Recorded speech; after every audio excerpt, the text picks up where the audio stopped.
If you've got a Hikvision Dashcam and you want to upgrade the firmware, this is the process. It doesn't matter if the dashcam has a screen or not, I will show you how to update the firmware. Make sure the unit is powered on. So I have the unit powered on.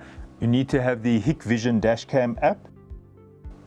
Alright, so I go to Hikvision here, I say add device, it says connect to Wi-Fi. Now I look for a Hikvision access point, there it is, I select it. The default password is 120 all the way across.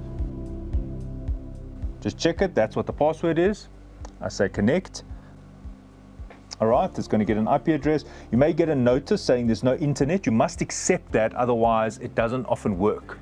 Now, it came up with a little error there. Very important is to tap that and to say yes, because you might find that it won't access the device if you don't acknowledge that. So now I can go back to the Hikvision app, and there is the device. If I didn't acknowledge that error, it wouldn't do it. I'm now connected to the device. I can see there the firmware version is 1.16, and immediately it's showing me upgrade. So I can see that there is an upgrade available. If I want to just see which firmware I had, I can say connect Wi-Fi.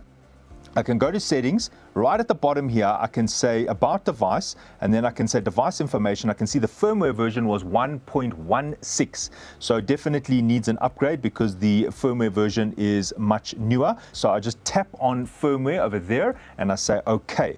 Then it's going to download the latest firmware, which is 2.11. I say download now, and there it is quickly doing a download.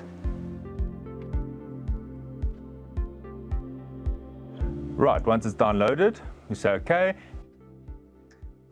Then on the dash cam, you see there is a notice, so you just don't unplug anything at this point. Stay in this menu. If you go out of this menu, then what happens is you have to start again.